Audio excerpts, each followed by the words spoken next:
everybody, and welcome back to Guest House. Today's episode is the Trendsetters Takeover episode presented by Alienware and Intel, where we have Trendsetter Kyle up in the Guest House. What's yes, up? Sir. You were crushing it.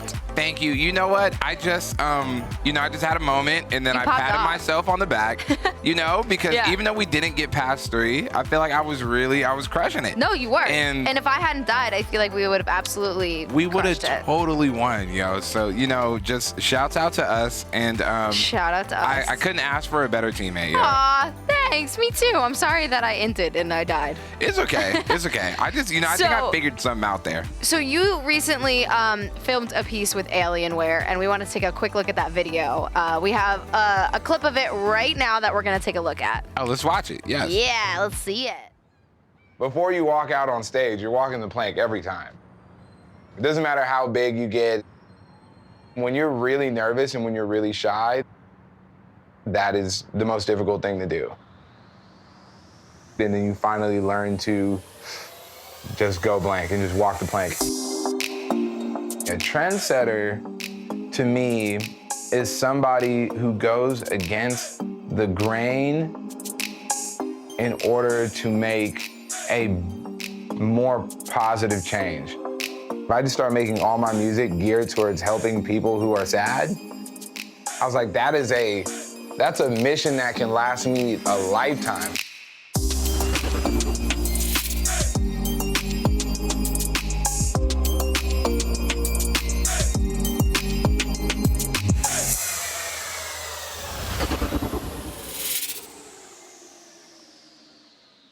I think a trendsetter is somebody that notices how something can be better, even if they know it's not what people like or what people want, and they go ahead and they do it anyways. For me, I've always tried to set trends by going against what is the norm. Pretty much everybody gets video games. I feel like people have fully just, submitted to the awesomeness that is video games. I found gaming from 1 year into me being able to form memories. So I'm thinking like 5 or 6 years old. I'm already in love with video games. And I think a part of that love comes from, I always had a wild imagination. And video games to me were a place I could sort of funnel all of that. I feel like my gaming personality is almost like the little brother of my music personality, is trying to get him to just come do this game with him. Music is the big brother and is kind of focused on older things, and the video game side of myself is still like the little kid that's like, no, come on, I'm telling you, just come fly this kite with me, it's amazing. I've always been a storyteller. The stories that I was finding in these games were so deep and so meaningful to me. I think in my actual life where I was at, the story wasn't as interesting to me, or the story wasn't as positive, or the story wasn't as liberating or freeing. And I felt like I could sort of escape into these worlds that came in these cartridges, and I could pay attention to this story that taught me so much more about life than I even was aware of. That was awesome. Did you see Frodo there? I love Frodo. Looking like a star. Look at Frodo. We stand Frodo in this house. We called him Frodo because he's little, but he's brave. Oh, you know what I mean? And he's ready. He's ready to just bear the burden. I love that for him. By the way, guys, if you want to check out the entire video, it is available on YouTube now, so make sure you go and check that out. It looks amazing to film. So I wanted to ask you some questions, and the first question that I wanted to ask about is, I heard that there's this crazy story about a guy that sold you a video game in a GameStop, and then was your Uber driver. Can you tell us that story? Because apparently it was really influential for you. I got you. Yeah, when I was a little kid, probably 12 years old or something, I moved to Ventura, which was a brand new town for me, and I didn't really know anybody like that. And one thing I did have is I have my video games, right, that I loved. And I used to go to this GameStop in the mall, in the Pacific View Mall. And there was this guy there. He honestly, I felt like he's the only person who even worked at that GameStop, because I would always see him.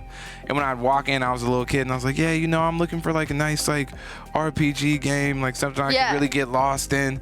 And he was like, after downloading what he thought I would love, he's like, you want to get this? And he held up a copy of Morrowind for me, like an old game for the Xbox, and was like, yeah, I think you're going to love this. A Morrowind Game of the Year edition game. Yeah. And I fell in love with the Elder Scrolls franchise after that. Have played every single one of them. Yeah. And have spent probably countless hours of my life, years, dedicated to this franchise, and I wouldn't have known about it without this guy. And That's awesome. Years later, I've already like fell in love with this, and I've spent my life dedicated to it. I get an Uber driver, right? But now I'm like a big famous rapper, Super Duper Kyle. Yeah. And I get in the Uber, and it's the guy from the GameStop who set me on this path of Elder Scrollsness. And he doesn't even notice who I am. And I'm like, yeah. He's like, oh, you just did a show there? And I was like, yeah. He's like, wow, that's crazy. I was like, yo, you don't know this, but you showed me the very best video game I ever played in my entire life. And you changed the entire course of my life. And he got a little weirded out. He's like, are you sure? I was like, yes, your name is so-and-so. You were always there.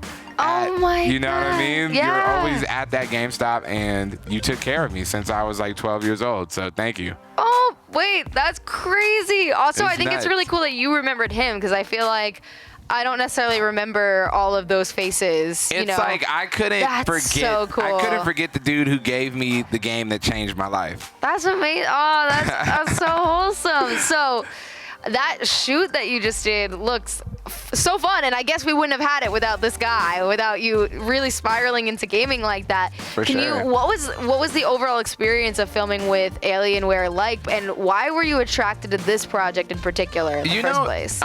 Well, the first reason, the reason I was attracted to it, I think Alienware, the thing is, I've loved making music, and I've also loved, playing video games. And people don't really know that, but in the music space, like Alienware and Fruity Loops is such a huge thing. Like, if you make music, you've always wanted Alienware.